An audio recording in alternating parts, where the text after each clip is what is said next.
तो थोड़ा सा टेक्निकल इशू हो गया था, तो आप सही कर लिए हैं। चलिए क्लास शुरू करते हैं। तो हम लोग यहाँ तक देख लिए थे कि दर्पण सूत्र, लेंस सूत्र, फोकस दूरी का जितना फार्मूला था वो देख लिए थे। बढ़ते हैं हम आगे। अब हम लोग पढ़ते हैं वर्ण विक्षेपण।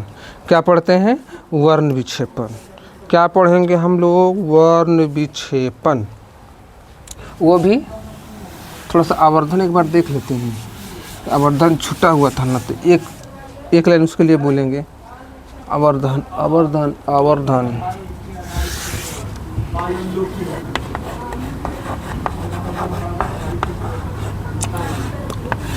आवर्धन बराबर होता है m बराबर माइनस भी बाय यू।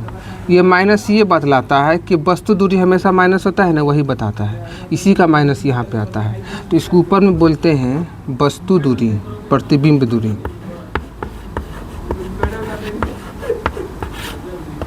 प्रतिबिंब की ऊंचाई बटे वस्तु की ऊंचाई।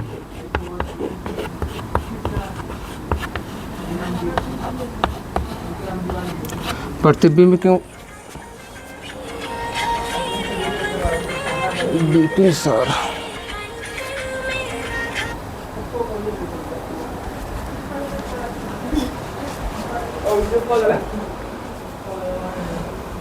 आज बहुत टेक्निकल फॉल्ट हो रहा है।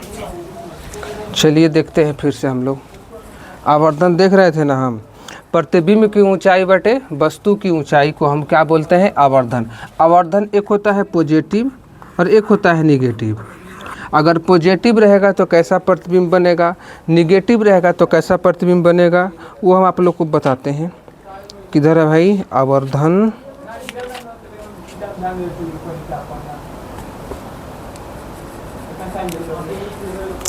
अगर निगेटिव रहेगा तो बनेगा वास्तविक प्रतिबिंब। कैसा बनेगा? वास्तविक। और पॉजिटिव रहेगा तो काल्पनिक।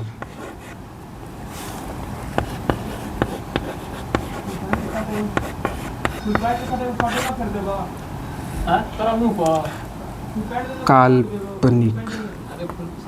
क्या बनेगा? काल्पनिक।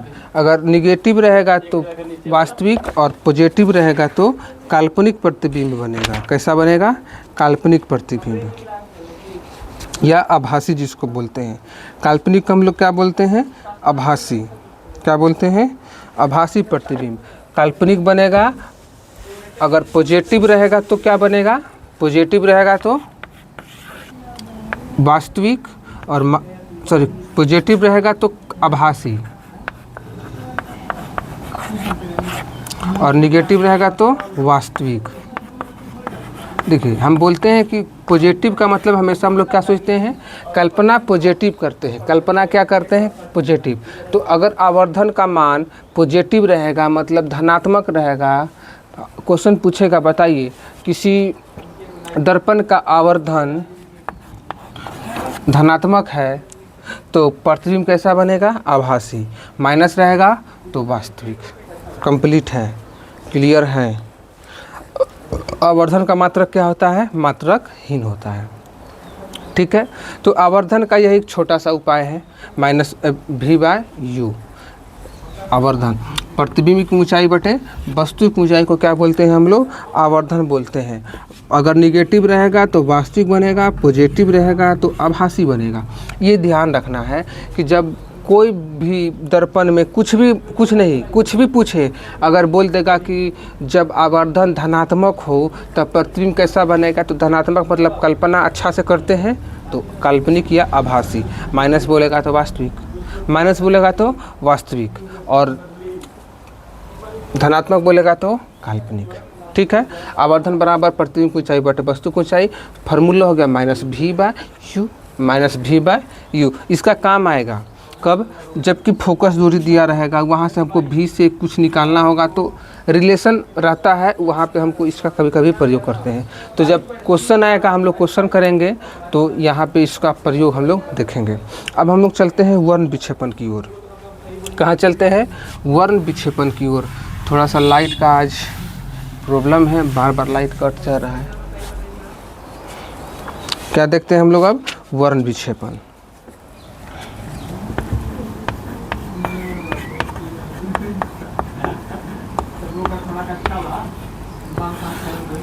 वर्ण विक्षेपण। वर्ण विक्षेपण हम बहुत आसान भाषा में समझते हैं। सेम एज इंद्रधनुष। इंद्रधनुष को क्या बोलते हैं? वर्ण विक्षेपण। एक प्रिज्म लेते हैं, मान लेते हैं कि ये प्रिज्म है, ठीक जगह पे लेते हैं, अच्छा से हो जाए, चलो यहीं पे मान लेते हैं कि ये प्रिज्म है। क्या है? प्रिज्म है। ये हो गया प्रिज्म, ये क्या हो गया? प्रिज्म। एक हम प्रिज्म ले लिए, मान लेते हैं कि ये प्रिज्म है, मान लेते हैं कि ये प्रिज्म है। क्या हो गया? ये प्रिज्म है। और यहाँ से श्वेत प्रकाश, यानी कोई भी प्रकाश कैसा आना चाहिए? श्वेत प्रकाश। श्वेत प्रकाश में सातों रंग का क्या बोलते हैं? उसमें संगत रहता है। सातों रंग मिला हुआ है तभी बनता क्या है? श्वेत। सातों रंग किस में रहता है? श्वेत रंग में। मान लेते हैं कि ये प्रिज्म है, ये प्रिज्म को जैसे यहाँ से हम श्वेत प्रकाश दिए, ये जैसे इसमें टकराता है वो सातों रंग में विभक्त हो जाता है। बोलता है कि हम केवल सफ़ेद नहीं रहेंगे, ना हम कुछ नहीं, हम अपना अपना रंग ले लेते हैं। तो उसको क्या बोलते हैं? प्रिज्म। जैसे एक क्वेश्चन है, छोटा सा एग्जाम्पल लेते हैं। जैसे कोई स्कूल है, वहाँ के बच्चा जिला में जाते हैं तो क्या बोलते हैं कि हम ये स्कूल से आए हैं। वही जाएंगे बिहार में तो क्या बोलेंगे? जिला का नाम। कहने का मतलब है कि शुरू में क्या है? श्वेत प्रकाश। जैसे प्रकाश यहाँ दिए बस वो फैल गया, मतलब अपना अपना रंग अलग अलग जगह चला गया, मतलब कि 7 रंग में बट गया। उसी को क्या बोलते हैं? वर्ण विक्षेपण।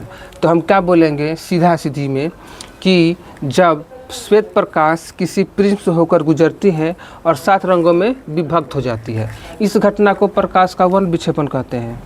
क्या बोलते हैं? वर्ण विक्षेपण। जब श्वेत प्रकाश कहाँ से? प्रिज्म से होकर गुजरती है और कितने रंग में विभक्त हो जाती है? 7 रंगों में। उस घटना को क्या बोलते हैं हम लोग? वर्ण विक्षेपण। क्या बोलते हैं? वर्ण विक्षेपण।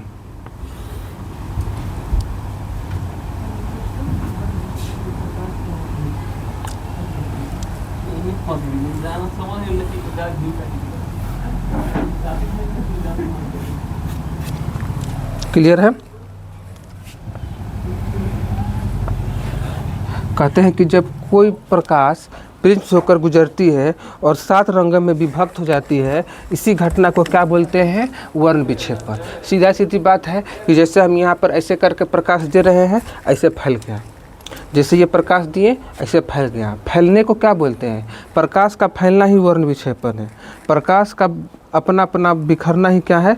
वर्ण विक्षेपण है। प्रकाश बिखर गया किससे होकर? प्रिज्म से होकर। तो इसमें जो होता है 7 रंग कौन कौन होते हैं? तो पहले होता है बैगनी, सबसे नीचे बैगनी, जामुनी, नीला,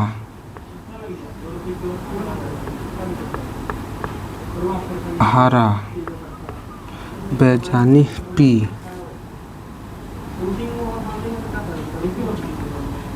बैजानी, पीला, लाल, पीकॉक नीला, नारंगी या पीकॉक नीला, नारंगी, बिब ग्यूर। तो अब यहाँ से देखेंगे बहुत तरह के क्वेश्चन पूछे जाते हैं। क्वेश्चन को 1 मिनट में चुटकी मारेंगे, क्वेश्चन गायब। क्या बोले हम कि जब प्रकाश की किरण किसी प्रिज्म से होकर गुजरती है और 7 रंगों में विभक्त हो जाती है, इसी घटना को क्या बोलते हैं? प्रकाश का वर्ण विक्षेपण बोलते हैं। क्या बोलते हैं? प्रकाश का वर्ण विक्षेपण। क्या बोले हम? प्रकाश का वर्ण विक्षेपण। तो जब श्वेत प्रकाश किसी प्रिज्म से होकर गुजरती है और 7 रंगों में विभक्त हो जाती है, इसी घटना को हम लोग क्या बोलते हैं? प्रकाश का वर्ण विक्षेपण। क्या बोलते हैं? प्रकाश का वर्ण विक्षेपण बोलते हैं। तो इसमें एक चीज़ देखिए कि सबसे ऊपर कौन सा रंग है, सबसे नीचे कौन सा रंग है, बीच में कौन सा रंग है, सब एक बार देखिए, तब हम आपको आगे कुछ बताते हैं। देख लेते हैं थोड़ा सा।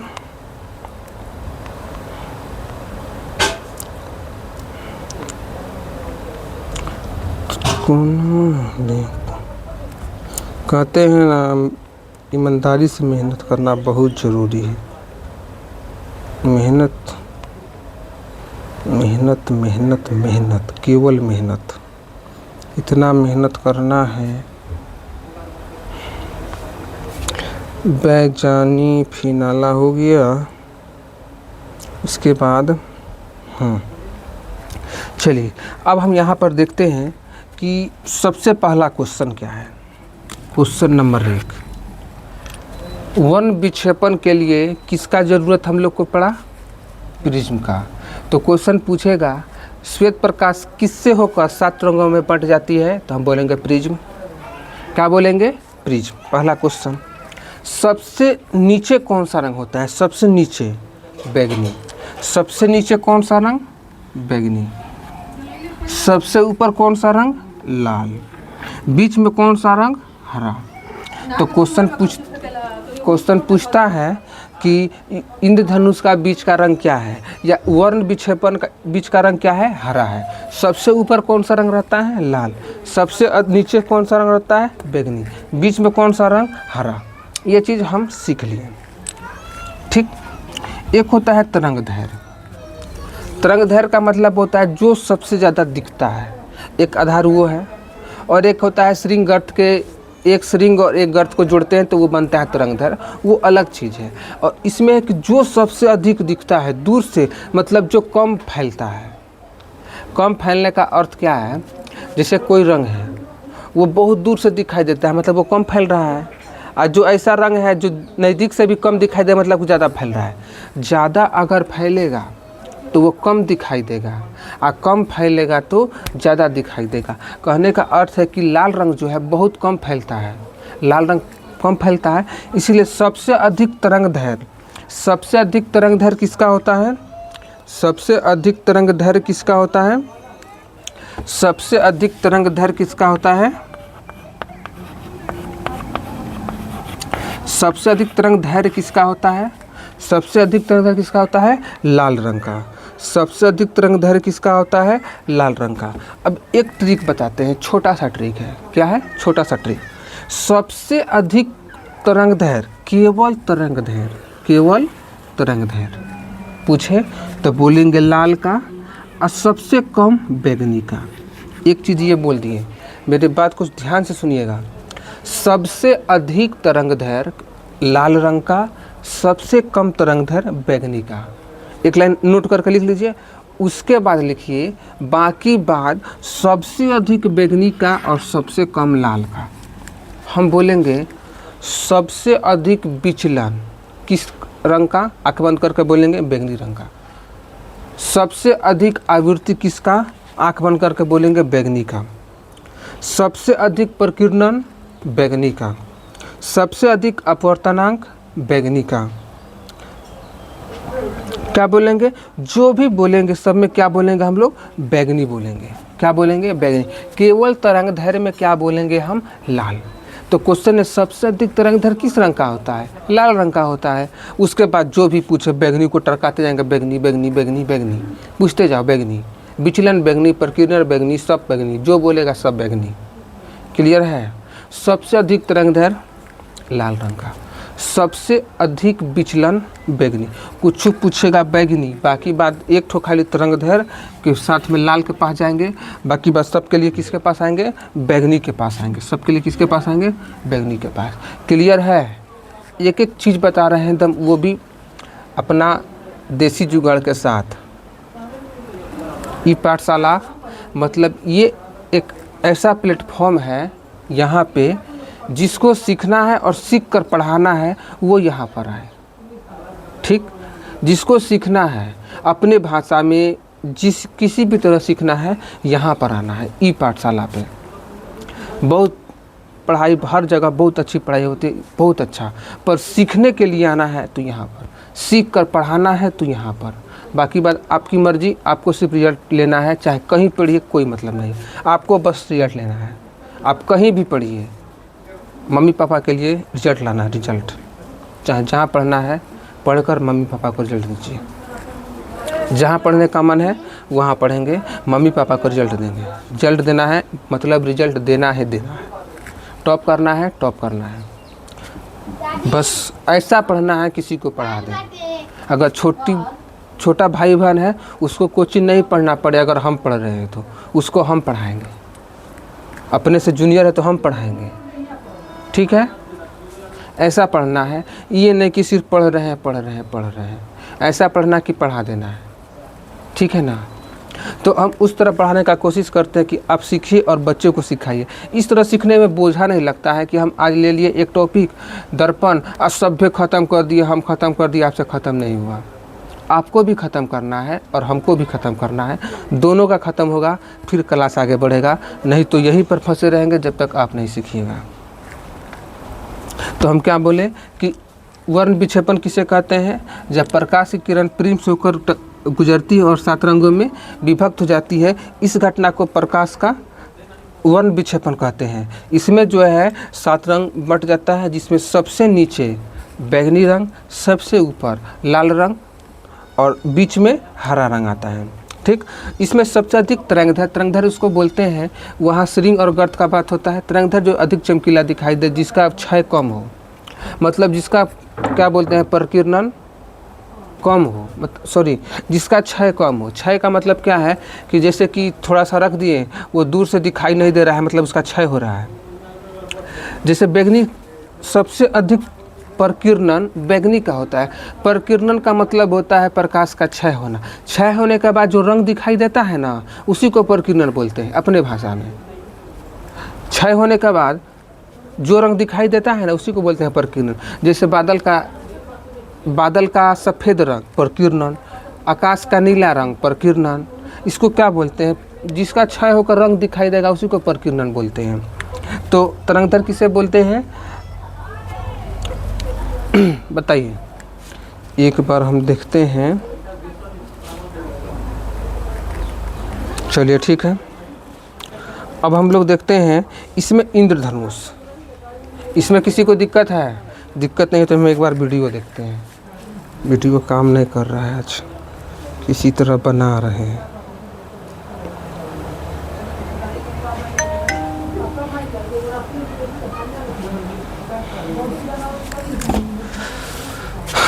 ठीक है, मिटा दें, मिटाते हैं।